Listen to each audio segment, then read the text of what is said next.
मेरे प्यारे देशवासियों, नमस्कार। मन की बात में आप सबका स्वागत है। इन दिनों चैंपियंस ट्रॉफी चल रही है और हर तरफ क्रिकेट का माहौल है। क्रिकेट में सेंचुरी का रोमांच क्या होता है, ये तो हम सब भली भांति जानते हैं। लेकिन आज मैं आप सबसे क्रिकेट नहीं बल्कि भारत ने स्पेस में जो शानदार सेंचुरी बनाई है उसकी बात करने वाला हूं। पिछले महीने देश इसरो के 100वें रॉकेट की लॉन्चिंग के साक्षी बने हैं। ये केवल एक नंबर नहीं है, बल्कि इससे स्पेस साइंस में नित नई ऊंचाइयों को छूने के हमारे संकल्प का भी पता चलता है। हमारी स्पेस जर्नी की शुरुआत बहुत ही सामान्य तरीके से हुई थी। इसमें कदम कदम पर चुनौतियां थी, लेकिन हमारे वैज्ञानिक विजय प्राप्त करते हुए आगे बढ़ते ही गए। समय के साथ अंतरिक्ष की इस उड़ान में हमारी सफलताओं की लिस्ट काफी लंबी होती चली गई। लॉन्च व्हीकल का निर्माण हो, चंद्रयान की सफलता हो, मंगलयान हो, आदित्य L1 या फिर एक ही रॉकेट से एक ही बार में 104 सैटेलाइट्स को स्पेस में भेजने का अभूतपूर्व मिशन हो। इसरो की सफलताओं का दायरा काफी बड़ा रहा है।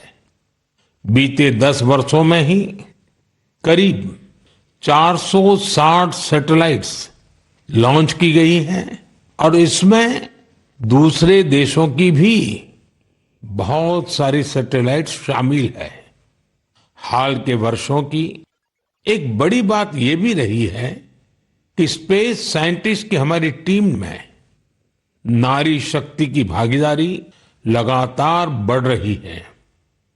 मुझे यह देखकर भी बहुत खुशी होती है कि आज स्पेस सेक्टर हमारे युवाओं के लिए बहुत फेवरेट बन गया है। कुछ साल पहले तक किसने सोचा होगा कि इस क्षेत्र में स्टार्टअप और प्राइवेट सेक्टर की स्पेस कंपनियों की संख्या सैकड़ों में हो जाएगी। हमारे जो युवा जीवन में कुछ थ्रिलिंग और एक्साइटिंग करना चाहते हैं, उनके लिए स्पेस सेक्टर एक बेहतरीन ऑप्शन बन रहा है। साथियों, आने वाले कुछ ही दिनों में हम नेशनल साइंस डे मनाने जा रहे हैं। हमारे बच्चों का, युवाओं का साइंस में इंटरेस्ट और पैशन होना बहुत मायने रखता है। इसे लेकर मेरे पास एक आइडिया है जिसे आप one day as a scientist कह सकते हैं। यानी आप अपना एक दिन एक साइंटिस्ट के रूप में, एक वैज्ञानिक के रूप में बिताकर देखें। आप अपनी सुविधा के अनुसार, अपनी मर्जी के अनुसार कोई भी दिन चुन सकते हैं। उस दिन आप किसी रिसर्च लैब, प्लेनेटोरियम या फिर स्पेस सेंटर जैसी जगहों पर जरूर जाएं। इससे साइंस को लेकर आपकी जिज्ञासा और बढ़ेगी। स्पेस और साइंस की तरह एक और क्षेत्र है जिसमें भारत तेजी से अपनी मजबूत पहचान बना रहा है। ये क्षेत्र है AI, यानी आर्टिफिशियल इंटेलिजेंस। हाल ही में मैं AI के एक बड़े सम्मेलन में हिस्सा लेने के लिए पेरिस गया था। वहां दुनिया ने इस सेक्टर में भारत की प्रगति की खूब सराहना की। हमारे देश के लोग आज AI का उपयोग किस किस तरह से कर रहे हैं, इसके उदाहरण भी हमें देखने को मिल रहे हैं। अब जैसे तेलंगाना में आदिलाबाद के सरकारी स्कूल के एक टीचर थोड़ासम कैलाश जी हैं। डिजिटल गीत संगीत में उनकी दिलचस्पी हमारी कई ट्राइबल लैंग्वेज को बचाने में बहुत महत्वपूर्ण काम कर रही है। उन्होंने एआई टूल्स की मदद से कोलामी भाषा में गाना कंपोज कर कमाल कर दिया है। वे एआई का उपयोग कोलामी के अलावा भी कई और भाषाओं में गीत तैयार करने के लिए कर रहे हैं। सोशल मीडिया पर उनके ट्रैक हमारे आदिवासी भाई बहनों को खूब पसंद आ रहे हैं।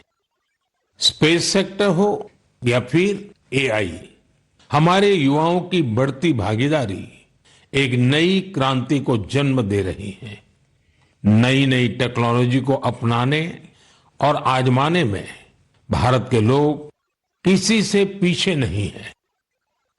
मेरे प्यारे देशवासियों, अगले महीने 8 मार्च को अंतर्राष्ट्रीय महिला दिवस है।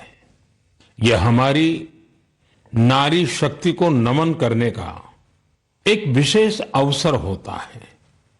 देवी महात्म्य में कहा गया है, विद्याः समस्ताः तव देवी भेदाः स्त्रियः समस्ताः सकला जगत्सु, अर्थात सभी विद्याएं देवी के ही विभिन्न स्वरूपों की अभिव्यक्ति है और जगत की समस्त नारी शक्ति में भी उनका ही प्रतिरूप है। हमारी संस्कृति में बेटियों का सम्मान सर्वोपरि रहा है। देश की मातृशक्ति ने हमारे स्वतंत्रता संग्राम और संविधान के निर्माण में भी बड़ी भूमिका निभाई है। संविधान सभा में हमारा राष्ट्रीय ध्वज प्रस्तुत करते हुए हंसा मेहता जी ने जो कहा था, मैं उन्हीं की आवाज में आप सबके साथ शेयर कर रहा हूं। It is in the fitness of things that this first flag that will fly over this august house should be a gift from the women of India. We have donned the saffron color.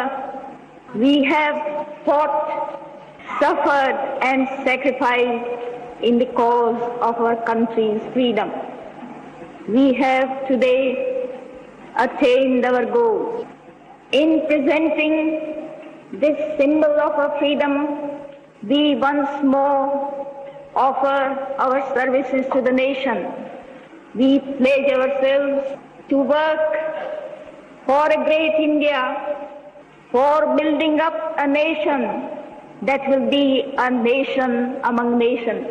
We pledge ourselves for working for a greater cause to maintain the freedom that we have achieved.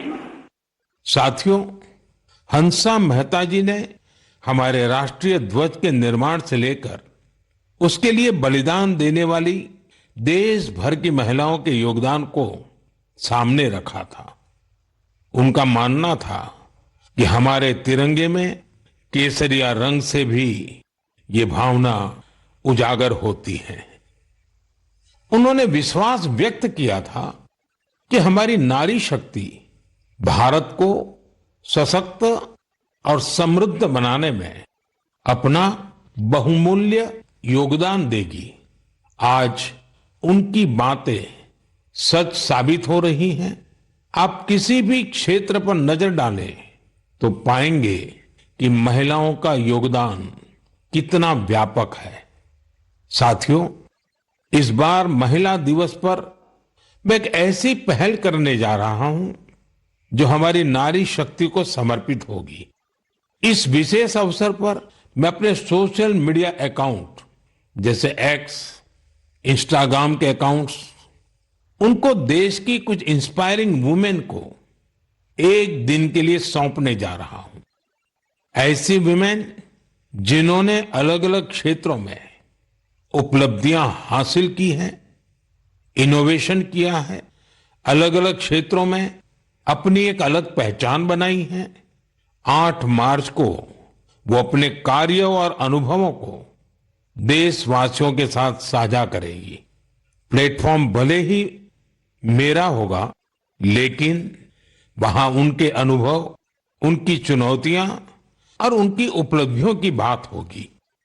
यदि आप चाहती हैं कि ये अवसर आपको मिले, तो नमो ऐप पर बनाए गए विशेष फोरम के माध्यम से इस प्रयोग का हिस्सा बने और मेरे एक्स और इंस्टाग्राम अकाउंट से पूरी दुनिया तक अपनी बात पहुंचाए। तो आइए इस बार महिला दिवस पर हम सब मिलकर अदम्य नारी शक्ति को सेलिब्रेट करें, सम्मान करें, नमन करें। मेरे प्यारे देशवासियों, आप में से बहुत सारे लोग ऐसे होंगे जिन्होंने उत्तराखंड में हुए राष्ट्रीय खेलों के रोमांच का आनंद उठाया होगा। देश भर के 11,000 से अधिक एथलीट्स ने इसमें शानदार प्रदर्शन किया। इस आयोजन ने देवभूमि के नए स्वरूप को पेश किया। उत्तराखंड अब देश में स्ट्रांग स्पोर्टिंग फोर्स के रूप में भी उभर रहा है। उत्तराखंड के खिलाड़ियों ने भी शानदार प्रदर्शन किया। इस बार उत्तराखंड 7वें स्थान पर रहा। यही तो पावर ऑफ स्पोर्ट्स है, जो इंडिविजुअल्स और कम्युनिटीज के साथ साथ पूरे राज्य का कायाकल्प कर देती है। इससे जहां भावी पीढ़ियां प्रेरित होती हैं, वहीं कल्चर ऑफ एक्सेलेंस को भी बढ़ावा मिलता है। साथियों, आज देश भर में इन खेलों के कुछ यादगार प्रदर्शनों की खूब चर्चा है।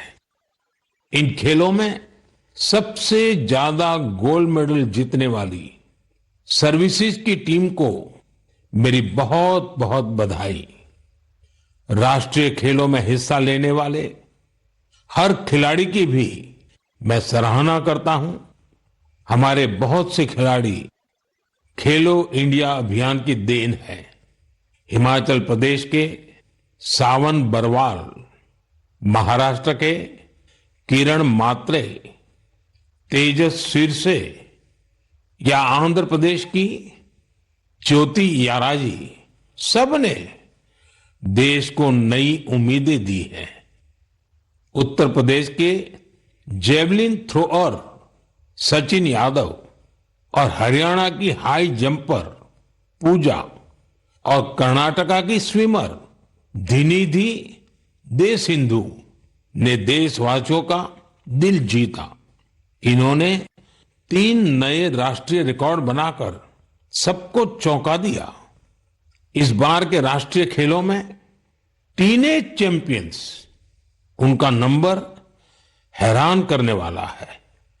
15 साल के शूटर गेविन एंटनी, यूपी की हैमर थ्रो खिलाड़ी 16 साल की अनुष्का यादव, मध्य प्रदेश के 19 साल के पोल वाल्टर देव कुमार मीणा ने साबित किया कि भारत का स्पोर्टिंग फ्यूचर बेहद प्रतिभावान पीढ़ी के हाथों में है। उत्तराखंड में हुए नेशनल गेम्स ने ये भी दिखाया कि कभी हार ना मानने वाले जीतते जरूर है। कंफर्ट के साथ कोई चैंपियन नहीं बनता। मुझे खुशी है हमारे युवा एथलीटों के डिटर्मिनेशन और डिसिप्लिन के साथ भारत आज ग्लोबल स्पोर्टिंग पावर हाउस बनने की ओर तेजी से आगे बढ़ रहा है।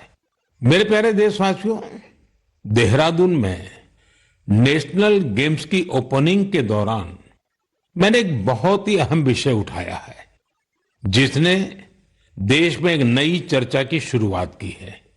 ये विषय है ओबेसिटी, यानी मोटापा। एक फिट और हेल्दी नेशन बनने के लिए हमें ओबेसिटी की समस्या से निपटना ही होगा। एक स्टडी के मुताबिक आज हर 8 में से एक व्यक्ति ओबेसिटी की समस्या से परेशान है। बीते वर्षों में ओबेसिटी के मामले दोगुने हो गए हैं, लेकिन इससे भी ज्यादा चिंता की बात यह है कि बच्चों में भी मोटापे की समस्या 4 गुना बढ़ गई है। WHO का डेटा बताता है कि 2022 में दुनिया भर में करीब 250 करोड़ लोग ओवरवेट थे, यानी आवश्यकता से भी कहीं ज्यादा वजन था। ये आंकड़े बेहद गंभीर है और हम सभी को सोचने पर मजबूर करते हैं कि आखिर ऐसा क्यों हो रहा है। अधिक वजन या मोटापा कई तरह की परेशानियों को, बीमारियों को भी जन्म देता है। हम सब मिलकर छोटे छोटे प्रयासों से इस चुनौती से निपट सकते हैं। जैसे एक तरीका मैंने सुझाया था, खाने के तेल में 10% 10% की कमी करना।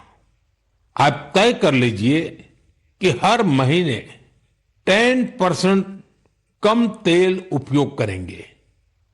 आप तय कर सकते हैं कि जो तेल खाने के लिए खरीदा जाता है, खरीदते समय ही अब 10% कम ही खरीदेंगे।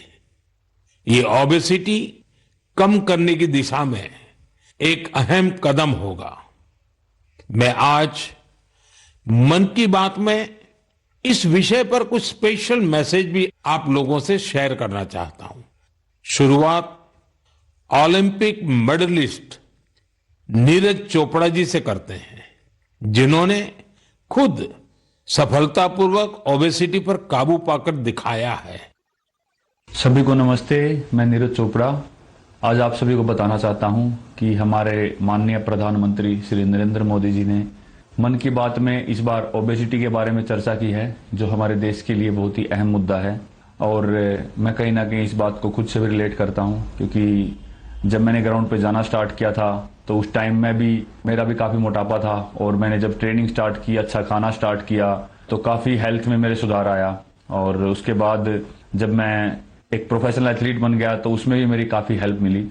और साथ में बताना चाहूँगा कि जो पेरेंट्स हैं वो खुद भी आउटडोर स्पोर्ट कोई ना कोई खेल लें, अपने बच्चों को भी लेके जाएं और एक अच्छा हेल्दी लाइफस्टाइल बनाएं, अच्छा खाएं और अपने शरीर को 1 घंटा या जितना भी टाइम आप दे सकते हैं दिन में वो दें एक्सरसाइज के लिए। और मैं एक बात और ऐड करना चाहूँगा, अभी हाल ही में हमारे प्रधानमंत्री जी ने बोला था कि जो खाने में यूज होने वाला ऑयल है उसको 10% तक कम करें, क्योंकि कई बार हम काफ़ी तली हुई चीज़ें, ऐसी चीज़ें खा लेते हैं जिससे ओबेसिटी पे काफ़ी इम्पैक्ट पड़ता है। तो मैं सभी को कहना चाहूँगा कि इन चीज़ों से बचें और अपनी हेल्थ का ध्यान रखें। बस यही आपसे मैं गुजारिश करता हूँ और साथ उठ के हम अपने देश को ऊपर उठाएंगे। धन्यवाद। नीरज जी, आपका बहुत बहुत आभार। जानी मानी एथलीट निखत जरीन जी ने भी इस विषय पर अपनी बात रखी है। हाय, मेरा नाम निखत जरीन है और मैं 2 टाइम्स वर्ल्ड बॉक्सिंग चैंपियन हूँ।